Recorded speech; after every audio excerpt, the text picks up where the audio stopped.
Thank you, Paul. I said on my slides the other day, and I was like, "Oh, there's no movies to click. There's no. This is going to be easy." Now I'm here. I'm like, man, I could have been playing like Pink Floyd. I should have gone multimedia, but I have these beautiful slides. Like Dr. Marty said, I'm Robbie Fuseli. I'm the senior director with the Office of Digital Learning and Academic Technologies. I know I've worked with a lot of you when we were at the Office of Digital Learning. We do all the same cool stuff, even more now. One of the things that I have really enjoyed working on over the past year is serving on a committee, the Artificial Intelligence in Education Advisory Committee. That's the AIMAC. And we've been it's a diverse group of actually a lot of our committee members in here today who representatives from all over campus. And we've been tasked with putting together guidelines and framework to support faculty on their journey to adopting AI. So a lot of things that we've talked about today, I'm actually going to cover in this presentation. Things like acceptance of change and grievance and adoption of technologies and how we can support faculty where they are to get them on board if they want to dive into AI. So the disruptive nature of generative AI. So we've been talking about this a lot all day. This is huge, right? This is, last time I presented on this, we were talking about the printing press. We were talking about the internet. We're talking about all of these huge things. This is a huge disruption. It's not a little tool. It changes the way that we teach, we learn, we work. And there's, with change like this, there's a grievance process that people have to go through to accept that change. We've talked about it a good bit. And fortunately, there's models that we can actually look at when we think about this change and think about where people are. So the first one I want to talk about, and this is my favorite part of the presentation, the Kubler-Ross change curve. So who here has heard of the Kubler? Rick knows this one. So this is a model that is associated with, it's typically associated with grief and acceptance, but it has applications in everything. It has applications in business, and especially in the adoption of new technology. And you'll see there's 7 different steps. Not everybody goes through every step. Not everybody goes through every step in order. But if you think about faculty that you're interacting with, students, you can kind of see where they're landing on this graph. So we start with shock, right? This is the initial reaction to the new technology. This is the shock and awe, the surprise part. I remember where I was when I first learned about it, and well, for me it was 2023, right after break, when we were talking about ChatGPT. It's funny how you remember where you were when big things happened. I was looking right out there. I remember where I was when Michael Jackson passed away. I was in a coffee shop right across Penn Plaza. But for this one, I had a meeting with Dr. Kastner, and she said, Robbie, there's a big change coming. Paul's been looking at ChatGPT all winter break, and I think this is a big deal. I don't know where I was, and I went through sort of a denial section. That's the next step. And this is sort of the skepticism about it. Oh, AI, that's complicated. Oh, AI, maybe it's expensive. Oh, AI, like students may not want to adopt this. I personally went through that. I kind of jumped straight to experimentation now. I was pretty excited to check it out. But as I experimented with AI, you guys may have felt this too. I kind of had the like, oh wow, this thing's really good. I was like, oh no, this is bad news. And like I was having fun with it, but I was also like a little kind of freaked out. And I dove back into the frustration. So I kind of regressed. And this was, it's like an emotional pushback, like this fear of obsolescence or failure. And for me, it was kind of like, what does this mean for humanity? Like I was on a Kurt Vonnegut kick at the time. I was reading a book called Player Piano. Has anybody read Player Piano? Yeah, the whole backdrop of that is like they automate everything that everybody does, and humanity just becomes lazy. So it didn't help that I was reading this book, and I kind of slipped a little bit into depression too. Like, what's the future of education with AI? We just talked about that in the panel. As I worked with it more, as I had those meaningful use cases, like, it really started to make sense. And that's where I grew. I started kind of low risk, picked up things that I was learning in conferences and webinars. Eventually hit that decision phase, like, I'm going full ahead, I got this. And now it's a normal part of my work every day. I love working with AI. I can't imagine not having a useful tool like that anymore. So the next one I want to talk about is Rogers Innovation Adoption Curve. So we touched on this too in the previous meetings. And this is, remember, we just said bleeding edge, right? This is the different rate that different people adopt technology over time based on where they are, their comfort level with the adoption of technology. So you've got your innovators, these are your bleeding edge people, they move fast, they break things. The early adopters, these are people who they see what's happening and they're experimenting too. But it's still a little radical, but then your early majority start coming in and it starts normalizing. You see those use cases, the late majority come in, it's pretty normal. And then you've got your laggards, and these are folks who either haven't had time to mess with the technology yet, or they're not comfortable. They have some reason why they're not adopting that. So as you think through adoption, everybody is on this graph at some different point. So when we push out training and we said, why are we behind? People are all over this. And here's my last graph. This is a cool one. It's the Gartner hype cycle. I don't know if you guys look at this one, but this one's all about the hype that surrounds a new product when it comes out. And I can, like, in my head, think about the conversations that we had as AI was rolling out, and our innovators, like Gordon, I remember conversations I had with you about, like, all the really cool things that we could do with AI, like things that you wanted to try, not just you, but I mean, it was a really exciting time, and people were getting really creative. That expectations were going up. At some point, you kind of realize, okay, it's not, I don't think it's going to do what we think it's going to do now that we've tried it out, and it drops down. And you can see by overlaying these graphs, you've got your innovators are trying everything out, your early adopters are starting to come in, but eventually it kind of bottoms out, and you hit what's called the trial of disillusionment. But you come back up this slope, and this slope is where you have the practical applications of the technology. And the things that you were afraid of, or the things that you were confused about, have been resolved. And you can see the slope aligns with the early majority taking it on. So it's kind of nice. It's an interesting way to think about where people are, where we are in the adoption of AI. All right, so I'm shifting gears here a little bit. So how do we apply these charts to FSU, to our faculty, or in any university? Well, we need to know where people are in their adoption, their feelings towards it, and where we're going. We just completed a survey of students and faculty just this spring. We've had the data for just a couple of weeks now, but a really high-level view of what we're hearing. And I've kind of combined faculty and students into this one just for readability. But the questions that we asked, how often do you use or allow Gen AI in your coursework?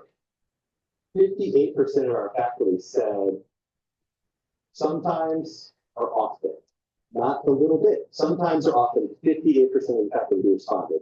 Of the students, 70% say, yeah, I'm using it one way or the other. We moved on.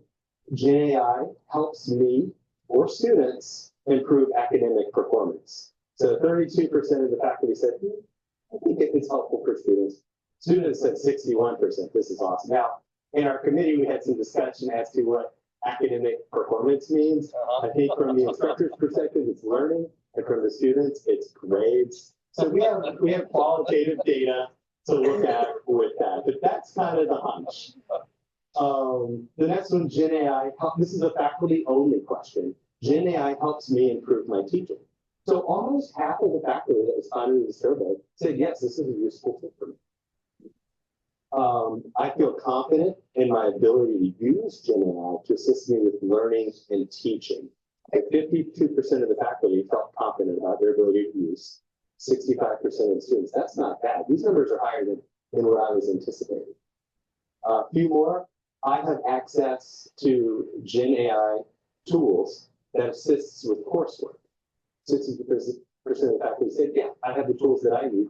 It might be Copilot, right? We have Copilot at FSU, or it could be other tools that they have purchased on their own. And of the students, 65% say, yeah, I have the tools that I need to. The last ones, this is interesting. This is a faculty-only question. I'm concerned that Gen AI could have negative effects on learning. 79%. So even though they're saying this is a useful tool, it's helpful for me in my teaching, I feel confident to use it, confident using it, I'm worried that this is harmful to students.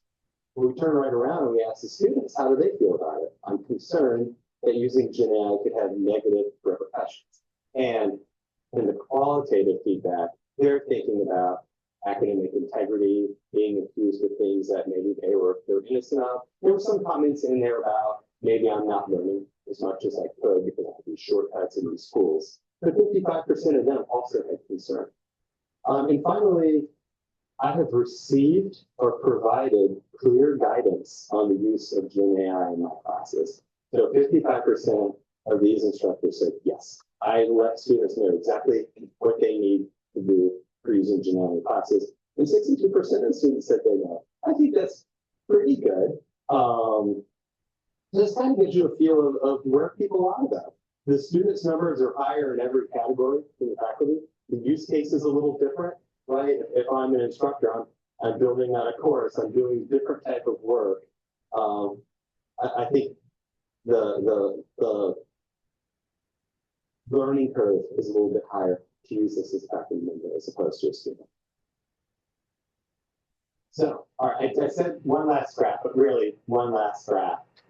So we talked about Rogers' innovation curve. So if I took those themes from the survey, so we look at, like, do you use it in courses? 58% of the faculty said, yeah, we use it in the course. 70% of the students say, yeah, we use it in the courses. Do you have positive results from your use? Almost half of the faculty, 48% said, yeah. 61% of students, this is positive, I'm getting the results. 52% say, I feel confident in my ability to use AI. 65 of our students said the same. And over half, access to the tools I need is 65% for students. So if we plot this on this graph here, I thought we were going to be way down in the early majority because we keep talking about in all of these meetings about how we're far behind and how people are going to catch up. But if you look at these properties, we're actually kind of at the top of the curve based on the people who responded to this survey. So I don't know if that seems like news to you. That was news to me. We don't have to access that. All right. Okay. So we thought about these models. We've surveyed faculty. We've surveyed students. How do we apply this to providing support for the adoption of AI on campus? Acceptance is really important. Acceptance of Gen AI as a useful tool is critical for the adoption in teaching and learning. Tailored support needs to be available for faculty because what we've seen is that they're all over the place in this map. So we need to meet them where they are.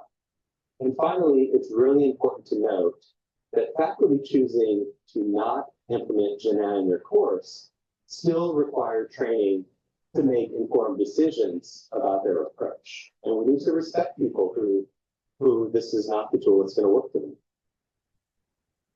So what we've done is we've looked at that Rogers innovation curve, and we've developed personas based on where different groups of people might fall along that curve.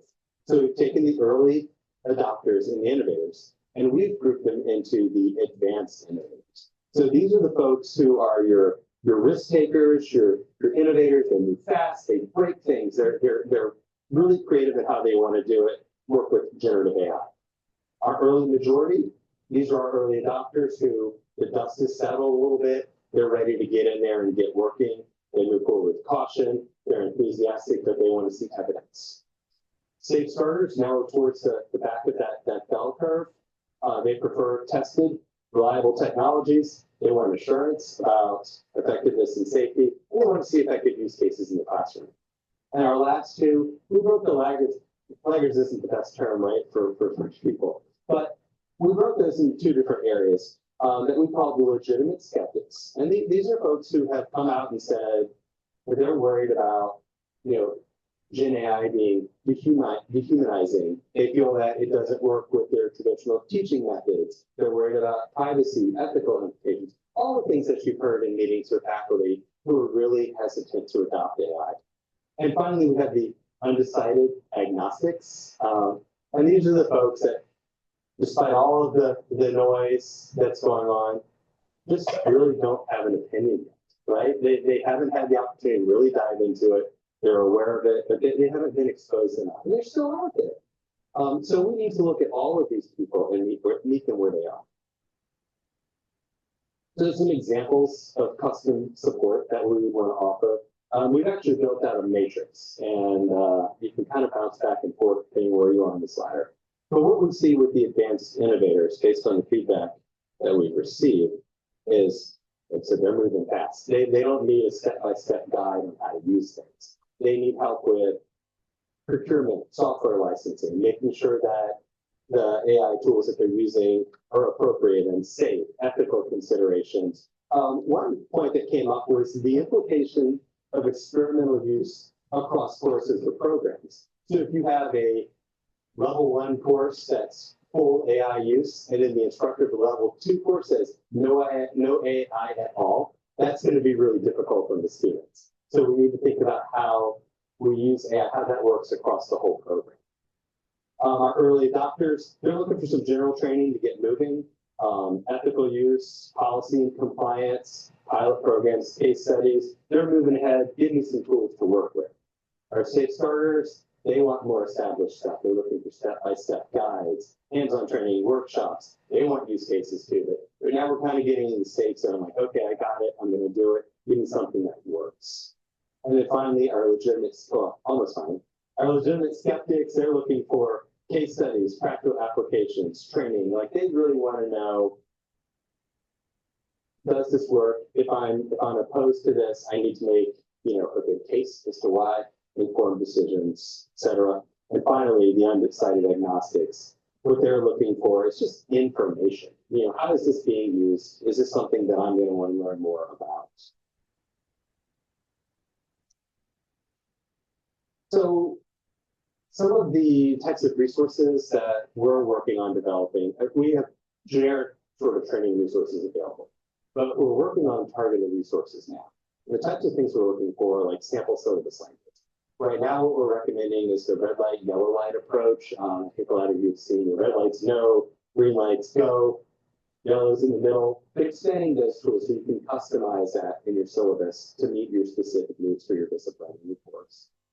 Training materials, sample learning activities that you can implement in your course, as well as within Canvas, we want to develop sort of a little Gen AI boot camp kind of module. So if you want to try something out in a course and you haven't, like a Gen AI assignment, you could say, complete this boot camp. Then next week, we're going to do an assignment. So we have a way to prep students, because one thing that I found in my class, I'm eager to do it, but I have no idea what the baseline is for my students' visual literacy related to AI. Ethical and appropriate use training. Bobby's going to talk about security and privacy policy resources, I believe.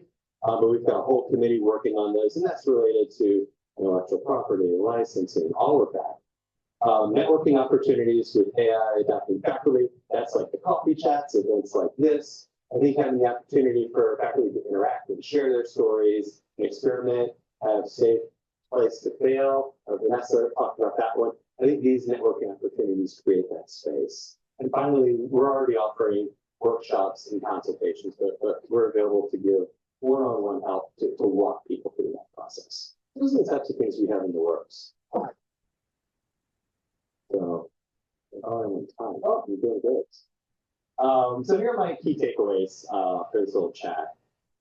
I think we've all acknowledged that Gen AI it's uniquely disruptive, right? And it will significantly impact teaching, learning, work, the whole 9 yards. Our faculty and students will experience different stages of acceptance and will require tailored support that meets their needs. Be sure to regularly survey your faculty. We did a university survey, but I know we have groups within colleges who are also surveying their faculty to learn about how they're using Gen AI, their thoughts and use on teaching and learning, and to gauge how to prioritize our teaching, learning, and outreach efforts. And finally, to provide a path for faculty to move along the adoption curve. One thing that we're really excited about with the persona approach in the matrix is that if you sort of identify as a late adopter, you're going to have a set of trainings you're going to be looking for, but as you grow in expertise, there will already be a ladder to get you to the next level. That's it. Thank you all for your time. I'm happy to answer any questions. Thank you for that, Tom. I was curious about what your overall response rate was for the student faculty survey. So we surveyed 600 faculty, and we had 60 faculty respond. So we had about 10% of those surveyed. Students was trickier. We surveyed 10,000 students, and we had 150 respond. So, which from my here is not that, that's pretty typical. A lot of the responses that we got, they provided a lot of detailed qualitative information to follow along. Thank you. I'm wondering about the possible percentage of laggards that may be in the non-responders. Yeah, there are a lot of passionate comments for and against AI, and a lot in the middle too. So we hope to continue continuously survey and monitor how people improve over time or change. I actually find you only get the enthusiastic laggers. The proud laggers. Yes, the enthusiastic laggards have some very colorful things to say about AI. Anyone else? Robbie, I might fall into that laggard category. So I'm here, someone who understands the resources or has a very poor understanding of the resources that are available to us.